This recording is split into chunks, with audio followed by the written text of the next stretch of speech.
Hello and welcome. We are the Game Reactionists. I'm Rorschach, Yeah, I'm Spectre. and today we're showing off some of my stuff. So so this is like an addendum to the other video, really, in a way. 'Cause Yeah. This is adding on to the.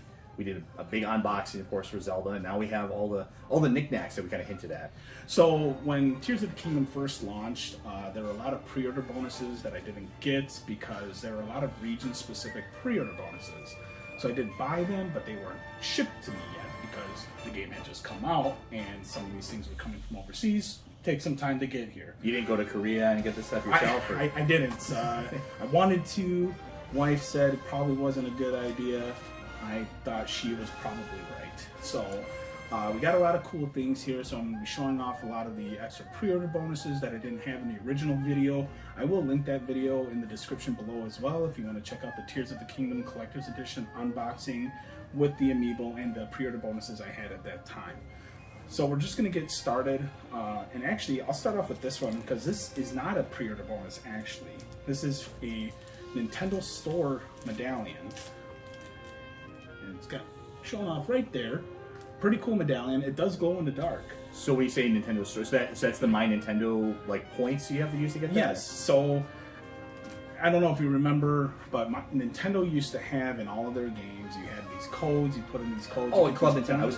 I used to do that all the time. So they still kind of have a Club Nintendo, but it just doesn't have as many cool things with it. They got rid of it and they kind of brought it back. They kind of brought it back. So now you earn platinum points and gold points. You earn gold points from purchasing games and platinum points for doing certain activities on a Nintendo Switch. So I redeemed some of my platinum points to get this. So it's this is a keychain. Yep, it's a keychain, glows in the dark. Pretty cool thing. It's Tears of the Kingdom, it's Zelda, so of course I was going to have it. It looks neat. It's also not obviously Zelda right away. It doesn't scream Zelda to me unless you told me it was. Oh, I love that it's got the Zonai symbology on here, and it's got the Ultra Hand symbol right there in the middle. So I'm a big fan of the symbology in Tears of the Kingdom. I have sunk probably about 250 hours into the game at this point. So you're sold, you're enamored with it. I'm still not done with it. When talking about Tears of the Kingdom in Breath of the Wild, I feel like Breath of the Wild was kind of like the demo where Nintendo was like, okay, let's see what an open world Zelda would look like, and then Tears of the Kingdom was their true vision of what they wanted it to be. Yeah. So moving right along, this was a pre-order bonus from Canada. Couple of pins of Link and Zelda there. Just a couple of pins you would throw on a backpack or a jacket or a vest. Cool. This is all stuff that They're not holding up a leaf or something? No. Okay. No. So very neat. And then moving right along. Now this, I think this was the UK pre-order bonus. Little Tears of the Kingdom coin. I believe it is double-sided. I'm really apprehensive to open it, but you know what? For this one, you gotta see what's on the other side. Because I'm curious, we'll open this up. Because a lot of these things you can see them as are, and yep, of course it is double-sided. So here's one side, and then on the other side you have the Decayed Master Sword. So pretty neat collectible. I like how they have it in this little kind of acrylic kind of case thing here too. It's not just a coin, So they put a little effort into it. It does look really nice. I like that. That actually is really nice. I think you said there's a version of that that's larger too. There's a medallion, and I think it was in Japan exclusively. It's hard to keep track because there's so many different regions. We almost need like a guide here. We gotta write this shit down. It's we need a guide here to keep track of all this stuff. But yeah, there is a larger medallion of this coin available, and I've been trying to track it down, but to be honest, it's hard to find on eBay. I haven't found one for a price that I'm satisfied with. Most people are asking about $250. Yikes! It's like It's gotta be some coin. There are other things I'd rather have in my collection currently than a larger medallion. I know what you mean. Even if it's something you really like, it's sometimes it's just the price point on it. It's I feel like there's an opportunity cost there. It's I could be buying something I could really like, and instead of spending money on a coin, right?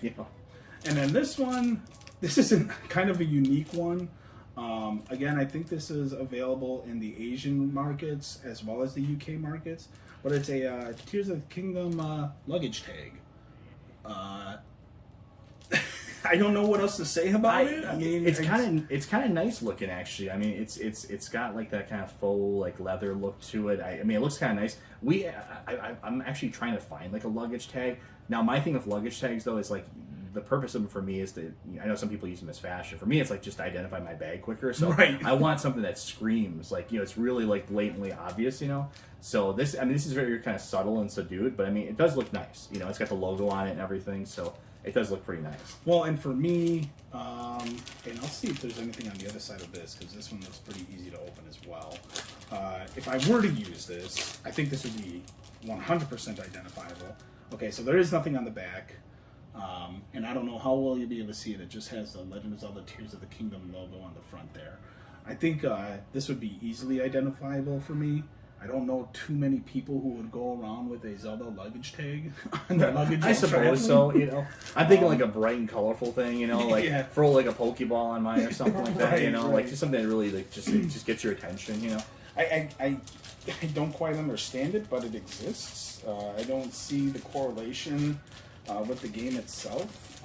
I guess you do travel a lot in the game, but you can travel by air. So I guess it's. I wouldn't look for too much logic in these. It's probably this. It probably the logic was, what's the simplest thing our distributors can sell for us that's cheapest? Right. What can they make? This one, I know Speaking you kind of. Yeah. I think you kind of teased me, but this one I think is truly appropriate. And this was available in the Asian markets. I believe these were the Japan pre-order bonuses, and in fact, it is Amazon.co.jp. That's a Japan region. The fork and spoon set.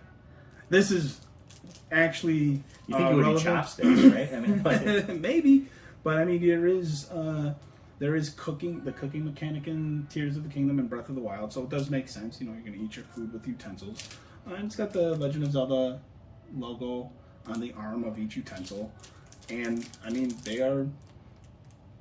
I believe they are steel utensils, or at least metal utensils. So they are usable. It does. I mean, it does have Legend of Zelda and the logo on there, the Triforce on there. So I mean, it's nice. It does the job. It's just really weird, It's just I don't know what they were thinking other than just especially in Japan of all places. Like, you think it would be chopsticks, yeah. And I know there's a World of Warcraft collector's edition that has chopsticks, like special themed chopsticks. And so I know we've done like video game chopstick stuff before, like. It seems like an odd choice, but I guess it kind of fits. Like you said, you have some logic to it, some rationale to it. Yeah, at least this makes sense. The luggage tag is beyond me. Yeah. So this one, now I believe we've already shown off the black scroll, but I also have the gold scroll here, and this was the pre-order bonus from Walmart. So Walmart had two different SKUs. They had a limited quantity of the gold scroll. Now, is there any number on that? Oh, there is. Is there? So I got 896 out of 5,000. So I got a pretty low number. So not too bad. Yeah. And I think these look actually really nice. I like that they're kind of an irregular size wall scroll. They're tiny. Yep. So I mean, you could fit these in a really narrow space pretty well. When you think of wall scrolls, you should think of like these. They're usually like these giant freaking things. So it's nice that this is kind of like a smaller, more subtle thing. I kind of like these. I could see these on a wall really easily. Yeah, I mean, these would look really nice. I really enjoy wall scrolls. I actually have Zelda wall scrolls. Actually, I'm going to redo that because there's a okay, I didn't do the perfect rolling technique on the wall scroll. So. You didn't do the rolling technique of my preference. But I don't think I actually have any wall scrolls anymore. Now I think it was more when I was in my anime phase type of thing. So. I have a Princess Zelda from Twilight Princess wall scroll. Okay. You and I actually got that when you and I, with our girlfriends, had gone to a certain mall. This was a decade ago. You may not even remember this. Oh, okay. Maybe I do. Okay. But I found it there at one of their anime stores, actually, where they just sell a myriad of things. So that's the update on the pre-order bonuses. However, we do have more things here, so I'm going to kind of clear this table off, set some stuff to the side here. 1 second. You can set some stuff to the side. Gotta keep everything organized, right? Yeah. Yep. Keep everything organized. Keep it nice and fancy. So we have more. But wait, there's more. So I'm very happy these exist. I was very concerned about this because, you know, strategy guides are pretty much a thing of the past. You don't get them anymore. They've kind of, they've disappeared largely. You know, it's sadly, you know, they were such a staple of the industry for so long, but now it's, I mean, it makes sense too. I mean, for obvious reasons why they're not around as much anymore, but they're collectible still. You know, yeah. So that's their purpose. So these were not announced at all until after the game had released, actually. And then all of a sudden, the SKUs popped up, and they were available on Amazon and Target as well. Now, I don't know about any other retailer that carried them, but they are available. And it is the Tears of the Kingdom official strategy guides from Piggyback. I'm not too familiar about the quality of Piggyback guides. I was always told that they're pretty good. Okay. And pretty thorough. So this is the regular version. I could be of totally the wrong on strategy that. Don't quote me for that, but that's what I heard secondhand. So this is the regular version of the strategy guide. Front and back here. This one we won't be opening up. I'm just going to keep this sealed because it's a regular guide. I did, however, get 2 of the collector's guides for the purpose of being able to open one up and use it, and then have the other one sealed up. So. Well, for Zelda, yes, you are correct. So we'll go ahead and open this guy up. And I was really surprised that this came in such a good quality. Do we know does it say what the difference is between the collectors and... I think it's aside from, obviously, the hardcover is a nice hardcover. I think it's just a hardcover, but we'll find out. So here's the hardcover. Here's the front of it. And then on the back, we've got the Zonai symbols with the Ultra Hand. And we'll see. Any kind of additional art book or anything? So No, it's just additional it's just a hardcover and special art and everything. So yeah. Yep. So pretty extensive guide here. And yeah, it looks pretty thorough. I think I had a Final Fantasy. That's right. I had another strategy guide from them. So that's what I'm thinking of. So kind of page through here. Won't show too much off. Spoilers if you by chance are playing the game and haven't finished it or gotten to a certain point, but just showing off some stuff. Again, I don't know anything about Piggyback. I don't even know how much I'll use this. I guess one thing I'm curious, do they have a Korok guide? I would assume they do, right? I mean, there are 1,000 of those things, and you know, I tell you, trying to find them without any type of guide would be a damn near, it must suck task. like actually writing these guides sometimes. Like, you know, you get like, you imagine being assigned to this, like, you know, I gotta find 1,000 of these things, and then then somebody else gets assigned to some other game where it's like they have like no collectibles at all. You know, I'm sure they probably divvy up the work somehow. Yeah. Well, I'm not seeing anything that sticks out to me with regards to the Koroks themselves. I'm sure even Piggyback said, "You want us to find 1,000 of those things?" That's what the internet's for. Yeah, they'll be like, well, we'll put that online on the website or something like that, right? Yeah. We can't. We're not going to print another 50 pages for that. Yeah, I'm looking at some of the maps here. So that's probably how they do it. Like they show it on maps. Like, okay, go here. Yeah, enemy. That looks like a leaf symbol. I wonder if that corresponds to a Korok. But yeah, pretty good looking guide. Very happy with it. More of a collectible for you, probably. Than an actual practical guide. And here we got the the armor compendium. So this will be useful. I actually am missing some pieces of armor, so I probably will use this to find the few missing pieces of armor. But as you can see, there's a good amount of armor here that you can find. And I know you had asked if you can get them, if you could only get them through Amiibo. Or if you could get them in game, and from what it looks like, you can get everything in game. Nothing appears to be locked behind an Amiibo. So that's good. So the Amiibo is just a shortcut for some of this stuff. An Amiibo is definitely a shortcut. You know, you can definitely, like the Tunic of the Sky, the Tunic of Twilight, you get those through the corresponding Amiibos if you want to go the easy route. But yeah, and they have materials here. I wonder if they have recipes in here. They have a cooking section. And they do have recipes. So they have a recipe guide in here as well. I know that was a big complaint with Breath of the Wild. There was no real recipe guide for all the food you could make. And there are benefits to making concoctions a certain way.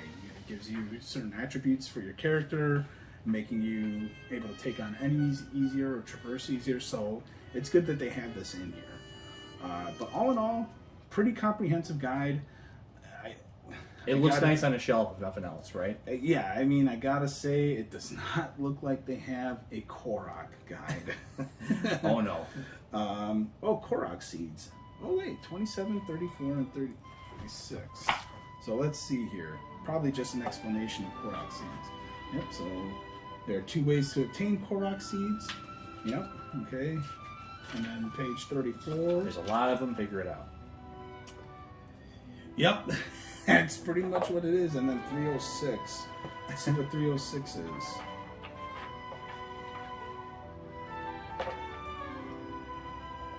So how do you get them in the game? You stumble across them or find them or something? So do you know what the Koroks are?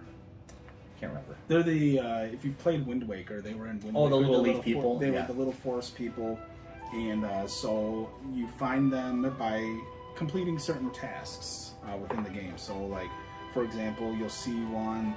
If you see a pinwheel, you'll come across it here. This is a good screenshot right there.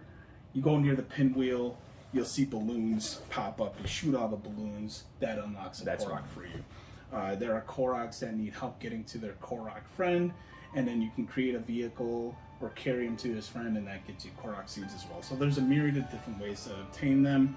There is a Korok mask in the game that'll kind of shake and make noise when you're near a Korok. So there is a way for you to like. I'm assuming if you catch them all, you get some kind of special thing or something. I don't know. Okay. So in Breath of the Wild, there was 900, and after you got 900, there's a giant Korok. His name is Hestu, and you initially take the Korok seeds to him to allow you to carry more shields, bows, and swords. Okay, so you do want to collect them so you can carry more stuff in your inventory. And then once you collected all 900 in Breath of the Wild, you got Hestu's gift, which was a gold piece of poop. What does that do? Nothing. It was okay. It was your a joke. It was a joke, clearly, essentially. Clearly a joke. Yes. So you get like a bigger piece of poop this time. Who knows? But yeah, so those are the strategy guides, and I'm very happy with it. I'm very happy they did that. It does look pretty nice. You know, for anybody doing a AAA release, you know, I really think you should do strategy guides. Obviously, Piggyback is still around, so hire them if you have to. They're very nice looking guides. There is still a market out there for it, I believe. You know, us collectors, us fans of the hobby, definitely want this stuff. I'm very happy they did it. You know, this is clearly the swan song for the Switch, so I'm happy with all the stuff that they did for it. I do have more things to show off. There's more. There's more. I got lucky enough through a contact of a certain video game retailer, and I got some cool marketing of theirs. Cool. So we'll just show these off little by little. Just some neat little pieces of art here. So here's the bokoblins with the giant bokoblin. Sadly, a lot of times we kind of realize this as we're in that environment for a while. Some of the marketing stuff is probably like the coolest stuff they make for it, and in a way. Usually they just throw it away. Yeah, and that's the crazy thing about it, and not just like marketing, but like actual like kiosks and stuff like that. The instruction literally is just toss it, throw it in a dumpster. Yeah, and it's like unbelievable. Like, why would you ever do like? And then you go on eBay years later, and stuff is selling for like hundreds of dollars. And they always tell us too, you can't take it. Right? It was weird. You're not supposed to take it. Of course, we both did. Of course, yeah. So it happens. Here's another nice one of Link. Very cool. I think I know where they have this. They have like that kind of display in front of the counter. Yeah. And these are easily displayed. I mean, you can easily buy frames for these and display these. Which I'm sure these are like a standard size and stuff. Yeah. Another one of Link with his Ultra Hand. And, you know... You can make a really nice display of all this stuff, you know. you're gonna have to figure that out eventually, you know. There's something to be said about the artwork that Nintendo does, and I should know the artist's name, but I don't. But they do a fantastic job with their artwork of their games. So here's Link overlooking the sky in one of the Sky Islands. That's a really nice shot. I like that a lot. And this was the metal print that came with the collector's edition. We got one of Zelda here.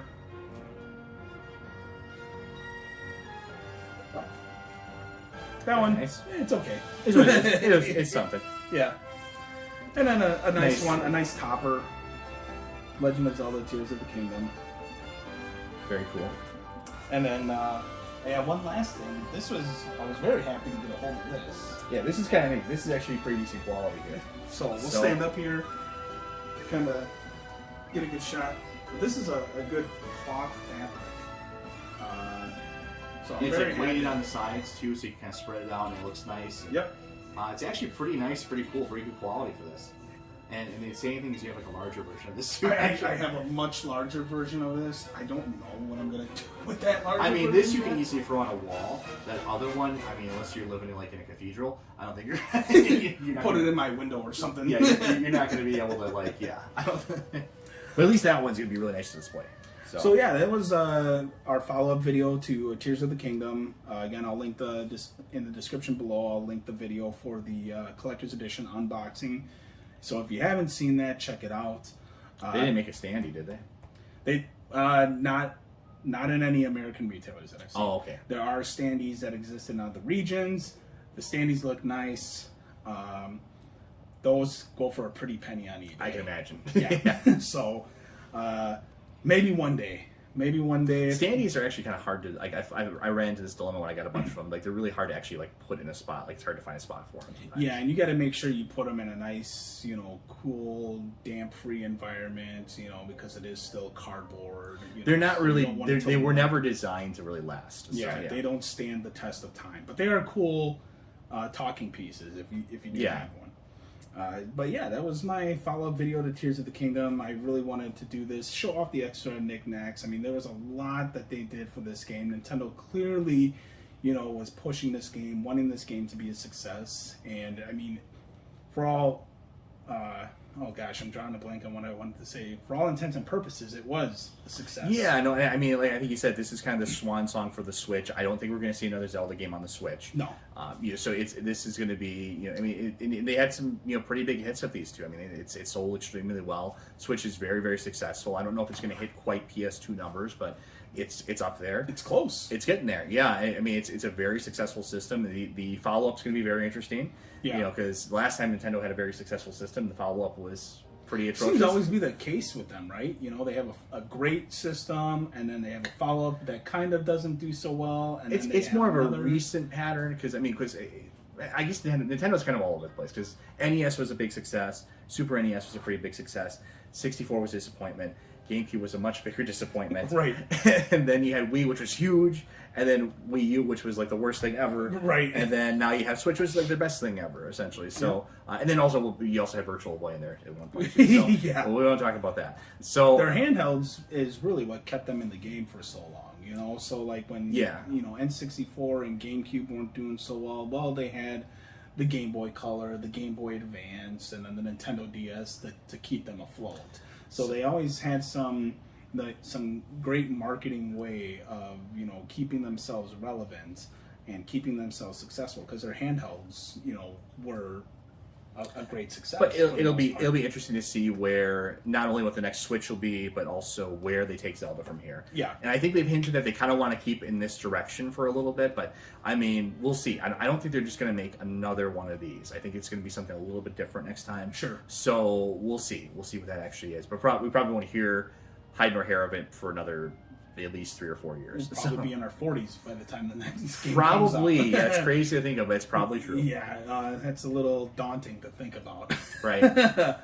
There is one last game I'd like to see on the Switch. I'd like to see Twilight Princess and Wind Waker ported over. Please, Nintendo. You've ported over everything else from the Wii U. Just bring those over onto the Switch. Make everyone happy. You're porting everything. You're bringing Super Mario RPG back, for crying out loud. Port those games over. You know the one thing I would like to see from Nintendo, but we're just they just never. It's like the black sheep of their franchise at this point.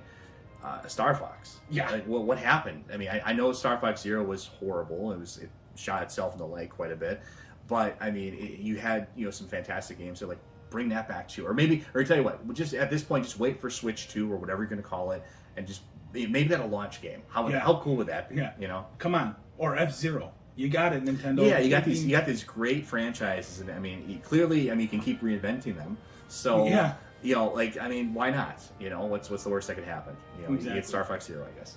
Yeah, exactly. Star Fox 0 out of 10. Yeah.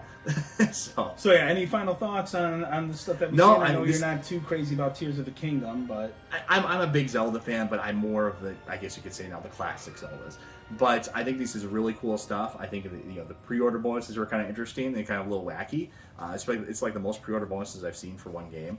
And it's some cool stuff. I think you should set up, once you got your room set up, you should do like kind of a cool display of this in Breath of the Wild together. And I mean, you got the stuff for it already here. Just get some frames, throw that up, and you got some cool stuff to do. So I think it looks really neat. I was very tempted to try out the game. I decided not to, but it's something I might pick up eventually and try out. So we'll see. All right, right on. Well, I as you can see, I'm a huge fan of Tears of the Kingdom. No buyer's remorse here at all. Big fan of the game. Big fan of the stuff that I've gotten with it. And I couldn't be happier. So I guess there's nothing really else to say. I guess not. Well, thanks so much for watching. We really appreciate it. Like I said, we have all kinds of different content coming out. It's a lot more on the way as well too. I know we're kind of in the summer drought right now, but it's a lot of stuff on the horizon in the near future here too. And we got more collection displays, room tour stuff. Just kind of keep. First you got to be subscribed, of course. Do that. Hit that like button. Hit the like button. Subscribe. Give us some comments. Let us know what we can do, what we can focus on differently. But we're just doing. I mean, at the end of the day, we're not doing this for money. This is just for fun, and this is our passion. So yeah, it's a by gamers for gamers type of channel. So yep, join us on that journey. Yeah, we would appreciate that. We are the Game Reactionists. I am Rorschach, and I'm Spec. Thank you so much for watching.